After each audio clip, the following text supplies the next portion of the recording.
calansida media ugu imaa warar xaqiiqa ku saleysan sirar qarsoon warar degdeg ah fadlan nala joog oo subscribe saar channelkeena haddii aad nagu cusub tahay mahadsanid kusoo dhawaada warka subaxnimo calansida media fadlan haddaan ugu cusub tahay subscribe saar kumeelka furudda wararkii ugu dambeeyay waa subaxnimo jimco ah qodobo xasaasi ah inoo soo socdo fadlan nala joog xog xasaasi ah xildhibaan wasiir faqi oo la kulmay waalidiin ka walaacsan wiilashoodii ee Eritrea loo qaaday isla markaasina dowladda federaalka Soomaaliya inkirtay wasiir faqi ayaa hooyooyin iyo aabayaal la kulmay isla markaasina sheegay in uu farmaajo iyo Fahad Yaasiin ka doonayo wiilashii halkii ay geeyeen wasiirka amniga gudaha galmudug Axmed Macallin Faqi ahna xildhibaan qaran ayaa maamulka degmada Gaalkacyo iyo taliyaasha hay-adaha amniga kulan kula qaatay magaalada Gaalkacyo waalidiin isugu jira hooyooyin iyo aabayaal maalmahan dambe ka cabanayay caruurtoodii oo askar ahaan dalka dibadiisa loogu qaaday sanadkii hore bilowgiisii waalidiinta ayaa wasiirka u sheegay in wiilashoodii aysan war iyo wacaal ka haynin tan iyo sidii Eritrea loogu qaaday bishii Febraayo 2020 sidoo kalena ay walwal badan ku dhalisay wararka baraha bulshada lagu wareejinayo oo tilmaamaya in wiilashoodii ay ka qayb galeen dagaalka Itoobiya ka dhex socda sidaas awgeedna waxay dowladda galmudug iyo madaxdeeda ka dalbadeen in ay kaalintooda ka geystaan sidii wiilashoodii xogta ku saabsan ee saxda ahi ay ku heli lahaayeen sida ugu dhaqsaha badan wasiir faqi ayaa waalidiinta u sheegay inuu la wadaagayo dareenka ka muuqda ayna ku dadaalayaan sidii caruurtooda xog looga heli lahaa dhammaanteen waxaan nahay waalidiin wax dhalay oo og xanuunka iyo welwelka uu leeyahay haddii caruurteena aan weyno ama war dhiilo leh laga soo sheegi waayo sidaas awgeed ay dowladda galmudug iyo madaxda u howlgali doonaan sidii xogta rasmiga ahi ee la xiriirta wiilashiina aad heli lahaydeen waxaan la xiriiri doonaa hay-adaha dowladda federaalk Soomaaliya ee ku shaqada leh ama haya xogta ku saabsan wiilasha ayuu yiri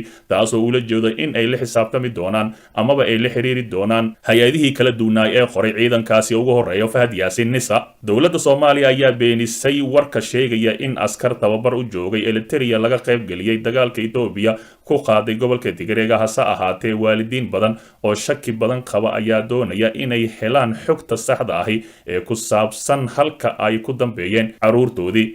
si kastaba ha ahaatee wasiir faqi ayaa waxa uu yiri waalidiinta annaga ayaa idinka mas'uul ahay isla markaasina galmudug wixii ka maqan annaga ayaa u raadinayna dowladda federaalka Soomaaliya maamul goboleed kastana waxaa looga baaqayaa dadkooda inay halkaas iska soo diiwaan geliyaan isla markaasina maamul goboleedkaas ay dowladda federaalka Soomaaliya kula xisaabtanto dhinaca kale golaha wasiirada oo ansixiyay guddi muhiim ahi shirka golaha wasiirada Soomaaliya oo shir gudoominaya ra'iisul wasaare Maxamed Xuseen Roble ayaa lagu ansixiyay guddi sare ee maamulka hay'adda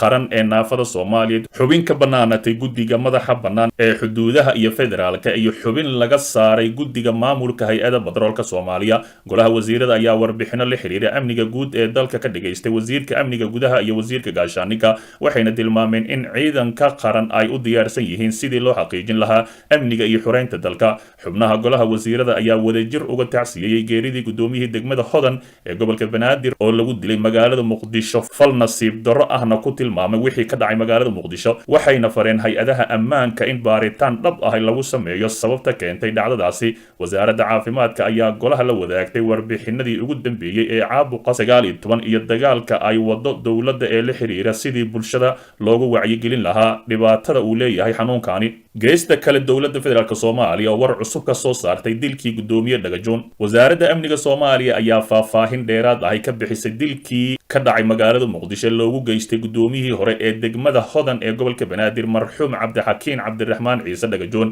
wasiir dowlaha wasaaradda amniga xukuumadda Soomaaliya Farxaan Cali Axmed oo la hadlay warbaahinta dowladda ayaa marka hore ka tacsiyay geeridii marxuumka wuxuuna sheegay in wax laga naxo ay tahay inuu ku baxo gacanta ciidamada amniga qaranka Farxaan Cali Axmed ayaa sidoo kale sheegay in gacanta lagu dhigayo saraakiishii iyo askartii ku sugneed goobta uu dilka ka dhacay isaga oo shaaciyay in haatan ay ku xiran yihiin xarunta CID-da isla markaasina lagu weydiinayo su'aalo dheeraad ah waa wax laga naxo in ciidamadeeni uu gacantooda ku baxo waxaana cadeynaynaa in saraakiishii ciidamadii ku lugta lahaa dilkii gudoomiyihii degmada Hodan Cabdixakiin Cabdiraxmaan Ciise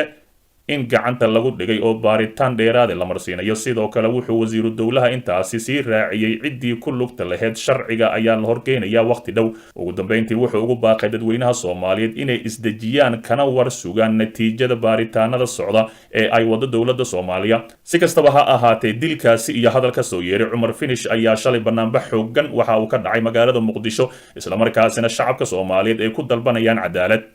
fadlan dib u daaw wararkeenii hore ee calansida media. xog xasaasi ah xildhibaan mahad salaad oo weji kale u yeelay dilkii dhagajoon weerarna ku qaaday Cumar Finish isla markaasna sheegay waa in uu raaligelin ka bixiyaa gafkii uu ka soo yeeray xildhibaan mahad salaad oo ka tirsan mudanayaasha golaha shacabka baarlamaanka Soomaaliya ayaa si adag uga hadlay dilkii loo geystay gudoomiyaha degmada Hodan Cabdixakiin Dhagajoon oo xalay lagu doogtay magaalada Muqdisho mahad salaad ayaa markii hore cambaareeyay hadalka soo yeeray gudoomiyaha gobolka Banaadir ahna duqa magaalada Muqdisho ee ahaa in gudoomiyaha uu ku dhintay israsaaseyn dhex martay ciidamada ammaanka iyo qaar ka mid ah ilaaladiisa xildhibaanka ayaa hadalka Cumar Finish ku tilmaamay inuu yahay gaf weyn oo ka soo yeeray isla markaasina ka fog xaqiiqda iyo sida ay wax u dhaceen sidoo kale wuxuu intaasi ku sii daray in hadalkani uu yahay mid raad tirasho ahi oo lagu qarinayo dadkii ka dambeeyay dilka gudoomiyaha sida uu hadalka u dhigay waxaan cambaaraynaynaa hadalka gafka ah ee ka soo yeeray gudoomiye Cumar Finish ee ah gudoomiye Cabdixakiin Dhagajoon israsaaseyn ayuu ku dhintay waxaan u aragnaa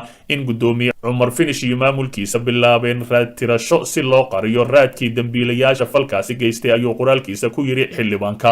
mahad salaad ayaa intaasi sii raaciyay gaari la hubeeyay markii uu gudbayay soo laabashadiisana loo diyaar garoobay ciidamo xoojin ahna loo diray sida ay sheegeen saraakiisha tagtay goobta falka uu ka dhacay sabab loogu sheego israsaaseyn ayaan la yaabanahay ayuu yiri waa wax aan la qaadan karin gudoomiye Cumar Finishna waxaan ugu baaqaynaa inuu cudurdaar ka bixiyo hadalkaasi ugu dambeyntii wuxuu ku baaqay in si degdeg ah cadaalada loo horkeeno saraakiishii iyo askartii ka dambeysay toogashada loo geystay gudoomiyihii degmada Hodan waxaan ku baaqaynaa in mar labaad in cadaalada la horkeeno saraakiishii amarka bixiyay iyo askartii fulisay falkaasi foosho xun ee lagu qaarijiyay gudoomiye Cabdixakiin si kastaba dowladda Soomaaliya ayaa haatan wado baaritaano dheeraad ah oo ku aadan dhacdadaasi iyada oo xabsiga la dhigay saraakiil iyo askar ka tirsan ciidamada booliiska dhinaca kale arrin farxad leh madaxweynaha cusub ee dalkaasi Mareykanka waxa yiraahdi ka qaaday dalal ay ku jirto Soomaaliya isla markaasina hadda wixii ka dambeeya Soomaalidii Mareykanka loo qaadi jiray dhinaca kale arrin farxad leh madaxweynaha cusub ee Mareykanka waxa yiraahdo ka qaaday dalal ay ku jirto Soomaaliya isla markaasina Soomaali badan oo markii hore leeman ka qaraxday ama load oo Trump u diiday ayaa iminka fooda u saaran in ay dalka Mareykanka galaan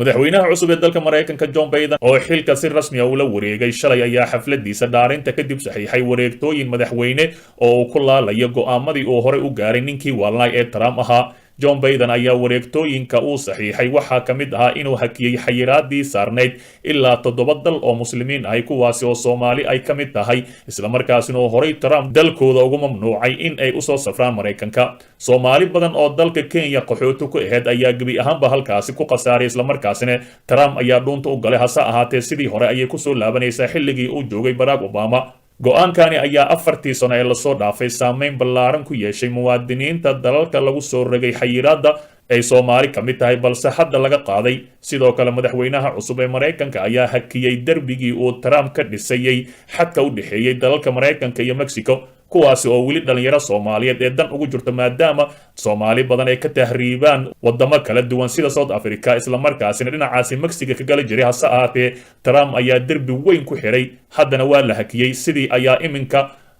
loo gali karaa Mareykanka Mr. Biden ayaa sidoo kale dib ugu celiyay heshiiskii cimilada ee Paris wuxuuna ka laabtay dhammaan xeerarkii uu Trump ku qafiifiyay wasaqda hawada tani ayaa noqonaysa tallaabadii ugu horeysay uu qaaday Joe Biden isaga oo sidoo kale sameyn doona isbedelo kale oo waaweyn dhinaca kale ra'iisul wasaare Roble oo amar dul dhigay hay'adaha amniga iyo maamulka gobolka Banaadir ra'iisul wasaaraha xukuumadda federaalka Soomaaliya Maxamed Xuseen Roble oo kulan la qaatay hay'adaha amniga dowladda Soomaaliya iyo maamulka gobolka Banaadir kaas oo diiradda lagu saaray xaaladda ammaan ee dalka si gaar ah gobolka Banaadir ra'iisul wasaare Roble ayaa hay'adaha ammaanka iyo maamulka gobolka Banaadir ka dhageystay warbixino ku saabsan xaaladda guud ee amniga iyo halka ay marayaan howlaha lagu xasilinayo dalka